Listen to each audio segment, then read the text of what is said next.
मैं अनीश शर्मा उड़ान IAS academy के इस ई लर्निंग प्लेटफॉर्म में आपका हार्दिक स्वागत करता हूं। उड़ान आईएएस एकेडमी ने अपनी गौरवशाली परंपरा को बनाए रखते हुए और वर्तमान परिदृश्य में ऑनलाइन कक्षाओं को प्रारंभ किया है। इसके लिए आप हमारे ई लर्निंग प्लेटफॉर्म में जुड़ सकते हैं। उड़ान आईएएस एकेडमी ने विगत 9 वर्षों की गौरवशाली परंपरा को आगे बढ़ाते हुए एक नया कीर्तिमान स्थापित किया है।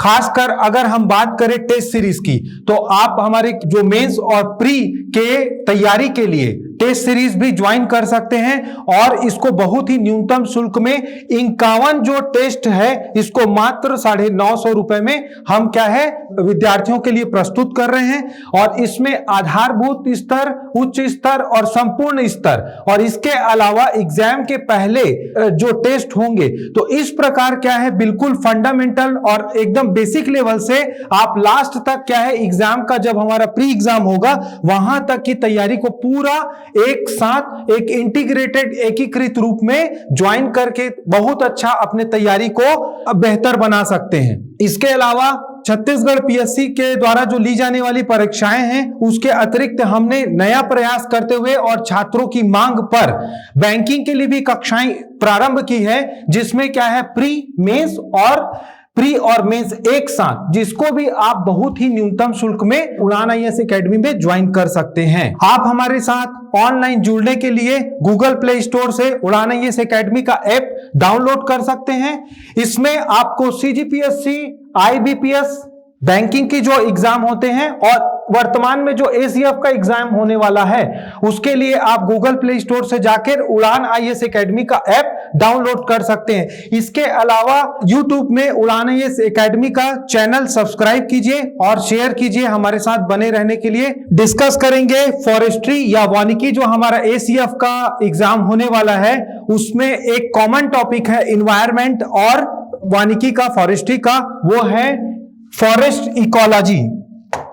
तो फॉरेस्ट इकोलॉजी का एक क्या है टॉपिक डिस्कस करेंगे हम लोग, वन पारिस्थितिकी का।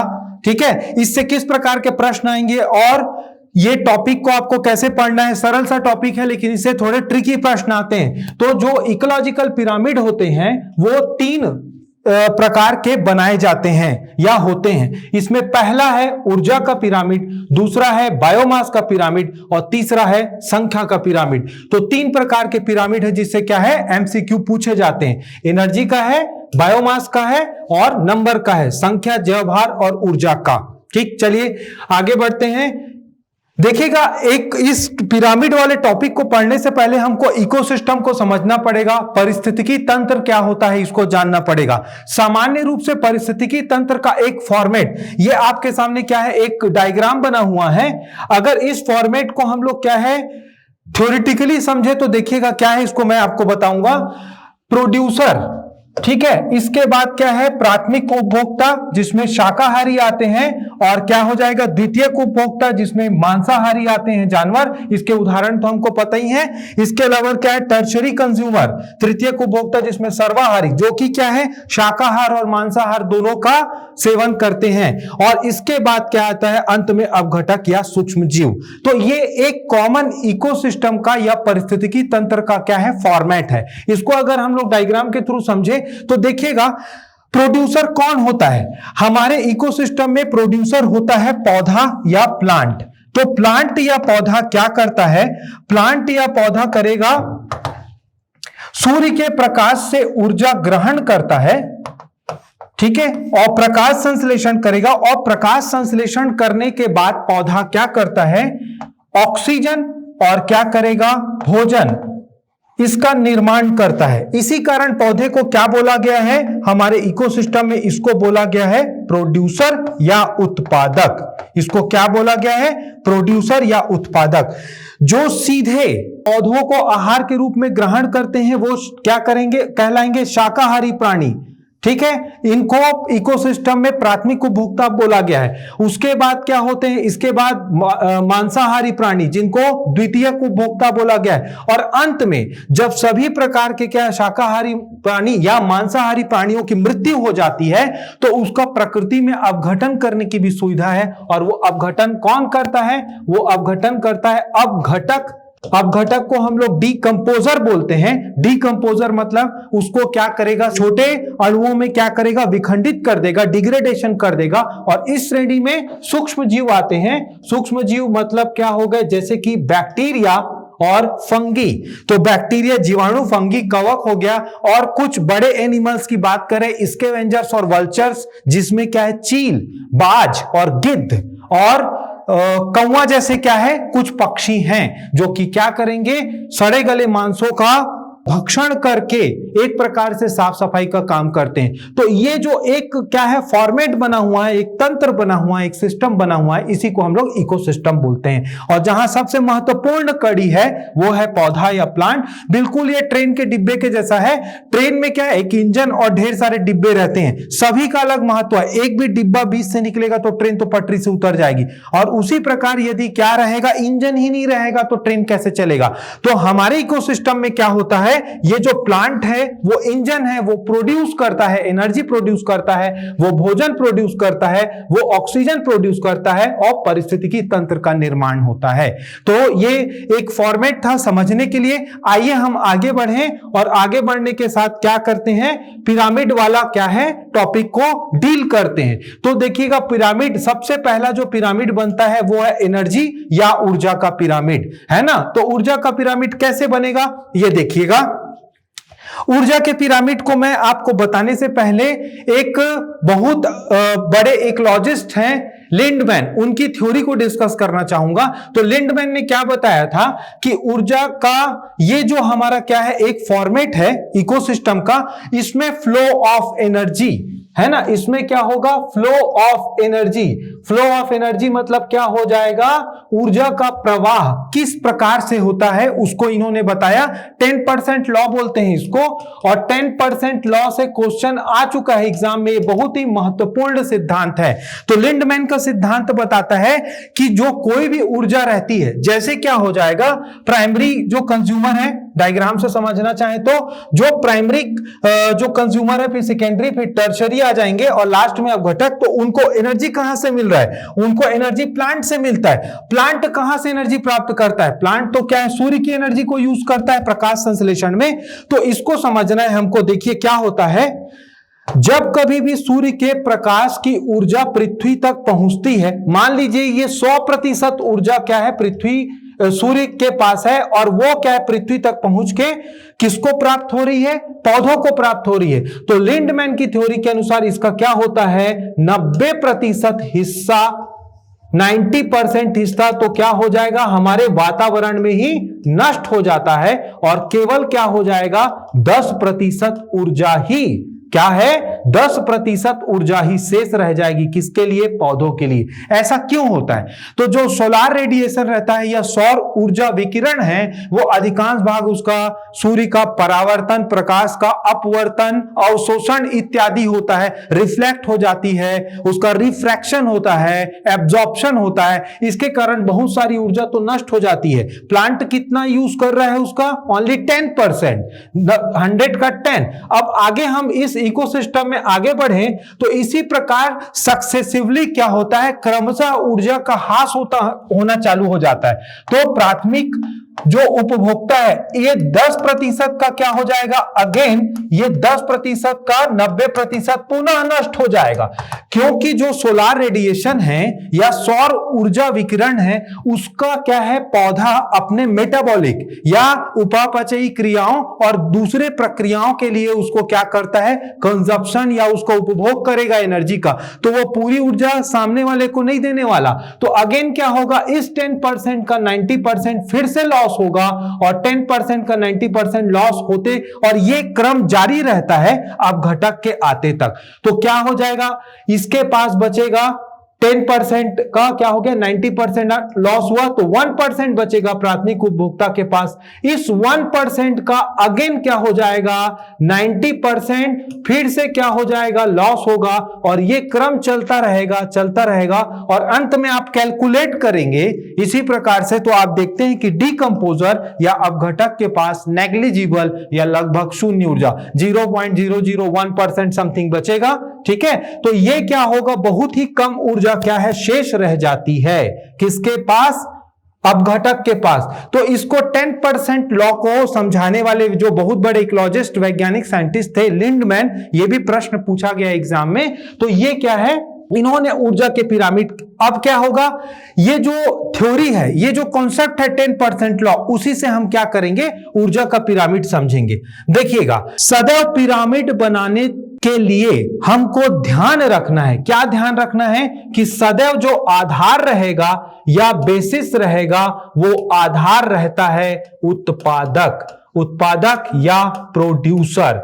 तो वो आधार कौन बनता है, वो आधार बनता है प्रोड्यूसर। याद रखिएगा, कभी भी अपघटक से यदि हम या डिकम्पोजर से यदि हम पिरामिड का निर्माण चालू करें तो वो उल्टा हो जाएगा। सदैव आधार हमको क्या रखना है, प्लांट, क्योंकि प्लांट ही प्रोड्यूस कर रहा है एनर्जी। डायरेक्ट किसी भी ट्रॉपिक लेवल पे या किसी भी प्राथमिक उपभोक्ता, द्वितीयक या तृतीयक के पास डायरेक्ट एनर्जी नहीं आती है, ये ध्यान रखना है। तो अब देखिएगा क्या हो जाएगा, प्राइमरी प्रोड्यूसर को हम नीचे में रखेंगे, जिसमें क्या हो जाएगा, प्लांट। तो अभी हम एनर्जी का पिरामिड बना रहे हैं, तो सबसे पहले क्या कंसीडर करेंगे, प्लांट या पौधे को। प्लांट को कौन, प्लांट की एनर्जी को या पौधों को आहार के रूप में कौन ग्रहण करता है, तो प्राइमरी कंज्यूमर, जिसमें शाकाहारी हर्बीवोरस एनिमल्स आते हैं। इसके बाद क्या हो जाएगा, कार्निवोरस, सेकेंडरी कंज्यूमर आएंगे। इसके बाद ओमनीवोरस, इसमें क्या हो जाएगा, टर्शरी कंज्यूमर आएंगे। लास्ट में सभी की डेथ के बाद बैक्टीरिया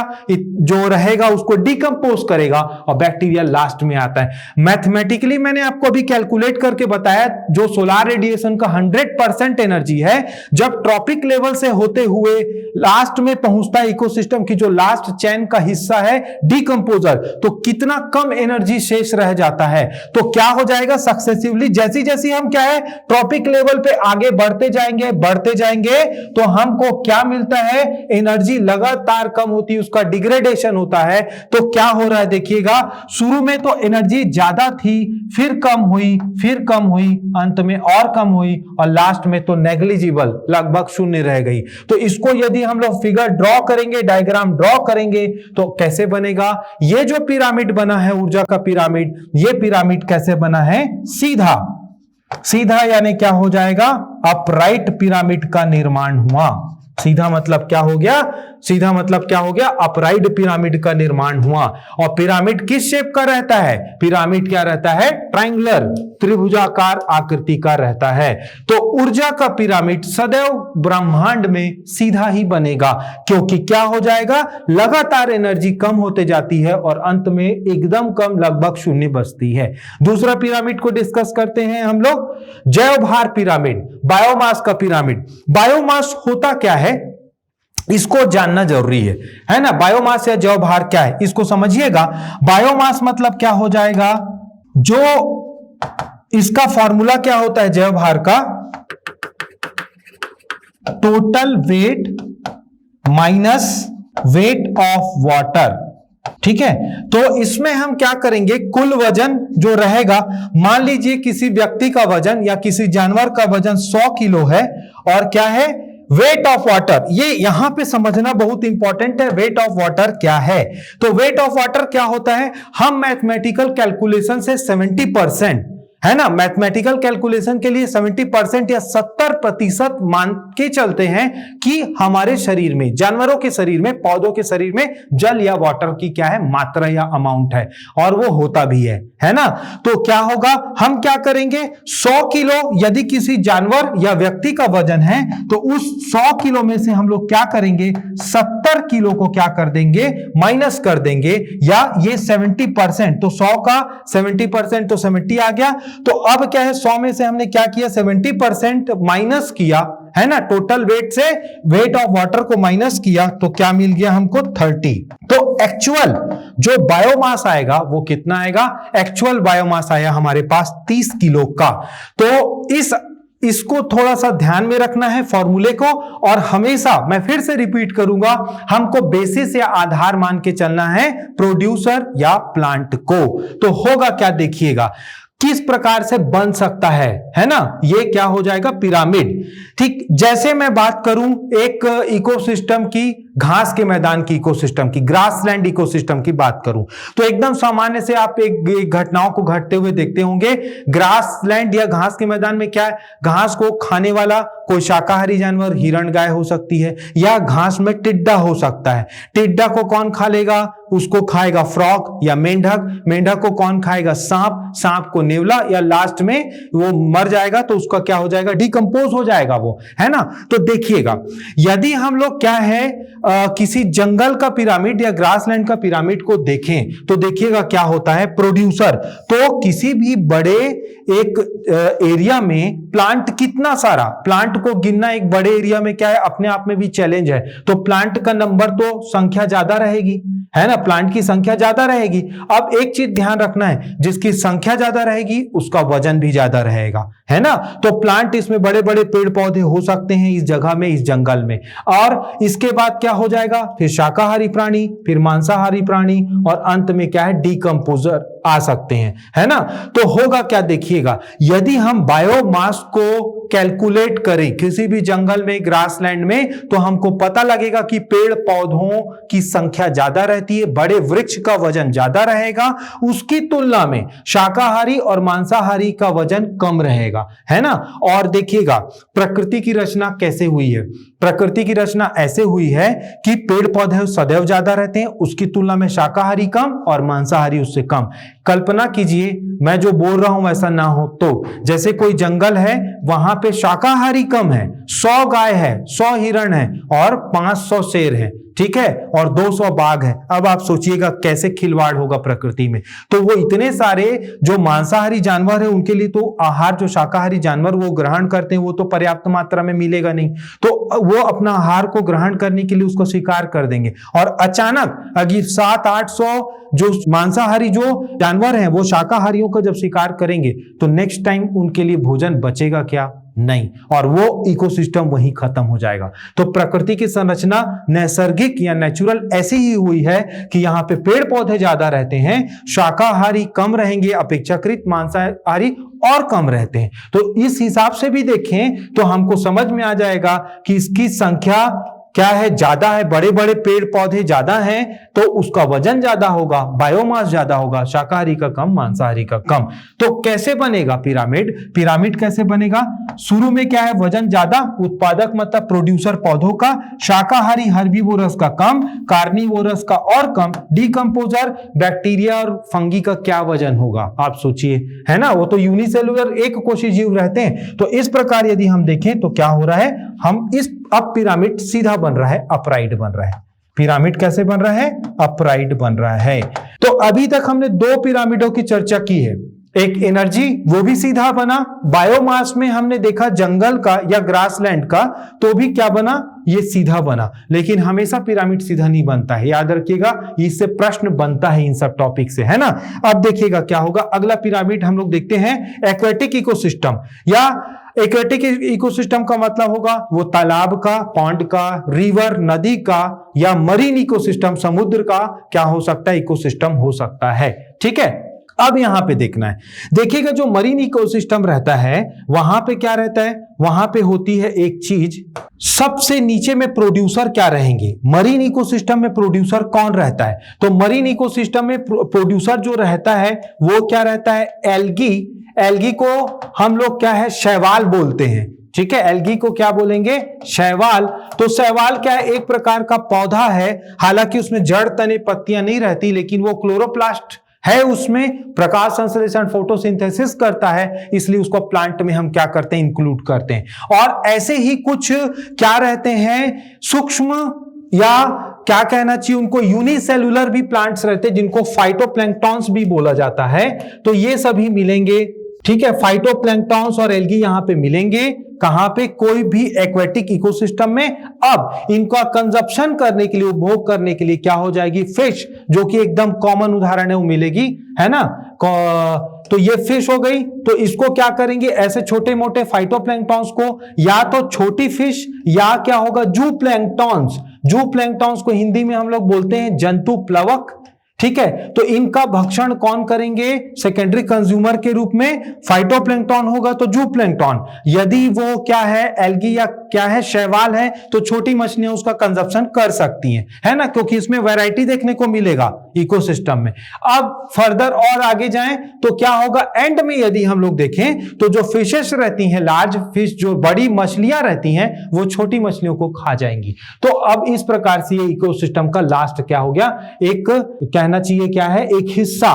तो इस प्रकार यदि हम लोग क्या करें, जल का इकोसिस्टम को देखें या मरीन इकोसिस्टम को देखें या एक्वेटिक इकोसिस्टम को देखें तो हमको पता लगता है कि शुरू में ये जो क्या है प्रोड्यूसर है, फाइटोप्लैंक्टन्स हैं या एल्गी हैं, इनका जो वेट या वजन कम होगा, तो या दूसरी भाषा में बोले हम लोग पर्यावरण के हिसाब से इनका बायोमास कम होगा, और क्या हो जाएगा, इसके बाद जो छोटी मछलियां उनका बायोमास थोड़ा सा ज्यादा होगा और बड़ी मछलियों का क्या हो जाएगा, बायोमास और ज्यादा होगा, क्योंकि उसका वेट ही ज्यादा रहता है। यदि आप देखेंगे इस प्रकार से जो पिरामिड का निर्माण होगा तो क्या होगा, शुरू में वजन कम, फिर और ज्यादा, फिर और ज्यादा, तो क्या हो रहा है, क्रमशः सक्सेसिवली क्या हो रहा है, जो बायोमास इंक्रीज हो रहा है। तो इस प्रकार का जो पिरामिड फॉर्म होगा, तो ये जो पिरामिड फॉर्म होता है, ये पिरामिड कैसे बना है, ये पिरामिड बन गया उल्टा, इसको बोलते हैं इन्वर्टेड पिरामिड। ठीक है, तो इस प्रकार क्या होगा, दो पिरामिड हमने देखा बायोमास का, तो एक जो है क्या होगा, यदि हम लोग जंगल का देखेंगे तो अपराइट बनेगा, और क्या देखेंगे यदि हम क्या देखें एक्वेटिक इकोसिस्टम का, तो वो इन्वर्टेड या उल्टा बनता है। क्लियर, आगे एक लास्ट में बच गया हमारा संख्या पिरामिड, नंबर पिरामिड। अब देखिएगा नंबर का, पिरामिड ऑफ नंबर में हम क्या करते हैं, अभी हमको क्या है, इकोसिस्टम की एक चैन पता लग गई, प्रोड्यूसर है, प्राइमरी कंज्यूमर है, सेकेंडरी कंज्यूमर है, टर्शरी कंज्यूमर और क्या है, डिकम्पोजर, मतलब उत्पादक, प्राथमिक, द्वितीयक, तृतीयक, उपभोक्ता और अपघटक। इस प्रकार से हमारा क्या है इकोसिस्टम फॉर्म होता है, डेवलप होता है। इसमें हमको किसको बेस बनाना है, आधार बनाना है, प्रोड्यूसर को सदैव। तो प्रोड्यूसर कौन रहेगा, प्लांट रहेगा। क्लियर। अब देखिएगा जब हम कभी भी नंबर का पिरामिड बनाते हैं तो हमको पूरे इकोसिस्टम में कहां से कहां तक लेके, प्रोड्यूसर से लेके लास्ट तक डिकम्पोजर तक जितने भी एनिमल्स इसमें इंक्लूड होंगे, इनका क्या है नंबर हमको काउंट करना पड़ेगा, ईच और इंडिविजुअल, प्रत्येक का।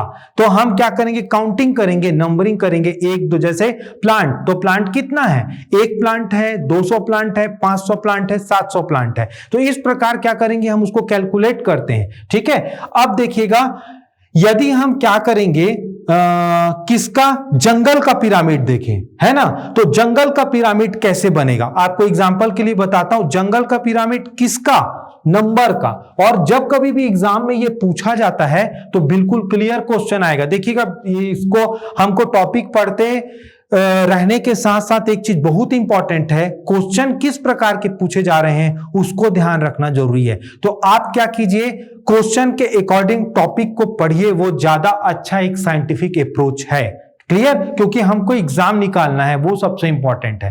तो क्या करें, हम देखें कि क्वेश्चन कैसे बन रहे हैं। मैं बार बार रिपीट कर रहा हूं, क्वेश्चन कैसे आएंगे कि 10% लॉ किसने दिया, 10% लॉ किससे रिलेटेड है, नंबर का पिरामिड यदि जंगल का है तो कैसा बनेगा, मरीन जो इकोसिस्टम है उसका पिरामिड कैसा बनता है, बायोमास का कैसे बनेगा, एनर्जी का कैसे बनेगा, नंबर का कैसे बनेगा, ग्रासलैंड में और मरीन इकोसिस्टम में, ये इस प्रकार से क्लियर क्वेश्चन पूछे जाते हैं। तो नंबर का पिरामिड कैसे बनेगा, किसका, नंबर में किसका, तो नंबर में जंगल का पिरामिड कैसे बनेगा, फॉरेस्ट का कैसे बनेगा, वो देखिएगा कोई बहुत बड़ा जंगल है तो वहां ढेर सारे पौधे होंगे, तो क्या होगा, कोई बड़े जंगल में क्या है, ढेर सारे पौधे हो सकते हैं। और देखिएगा प्लांट में हम क्या है, हर्ब्स और श्रब्स को भी शामिल करेंगे, मतलब जो घास है और छोटी छोटी झाड़ियां हैं और बड़े वृक्ष क्या है, टॉल जो ट्रीज हैं वो सभी इंक्लूड होंगे। आप इमेजिन करो एक जंगल में कितने प्लांट होंगे, उसको गिनना ही क्या है पॉसिबल नहीं है। तो प्लांट क्या है एज यूजुअल ज्यादा रहेगा। फिर इसको खाने के लिए कौन आ गए, शाकाहारी या हर्बीवोरस, उनकी संख्या कम ही रहती है। फिर उससे कम क्या हो जाएगा, मांसाहारी का हो जाएगा, या सेकेंडरी कंज्यूमर का, द्वितीयक उपभोक्ता का, फिर टर्शरी, और लास्ट में क्या है, इसको डिकम्पोज करने के लिए जैसे क्या है, जैसे मैंने एग्जांपल दिया था स्कैवेंजर्स और वल्चर्स का, चील, गिद्ध, कौवा इत्यादि आ सकता है उसमें, है ना।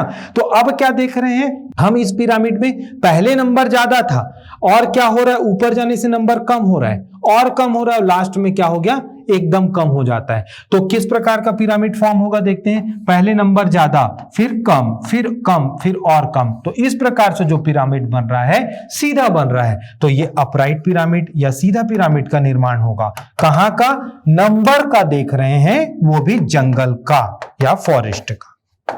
क्लियर, ठीक है।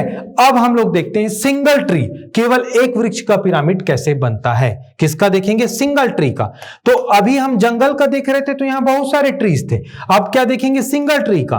तो जब सिंगल ट्री का हम लोग देखेंगे पिरामिड तो हमको क्या देखने को मिलता है, सिंगल ट्री के पिरामिड मतलब नंबर हो गया 1।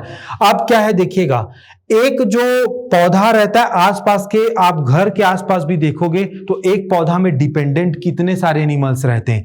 अब क्या हो जाएगा, ये जैसे जैसे पौधा बड़ा होता जाएगा इसमें क्या हो जाएंगे, ढेर सारी बर्ड्स, है ना, पक्षियां आ जाएंगी।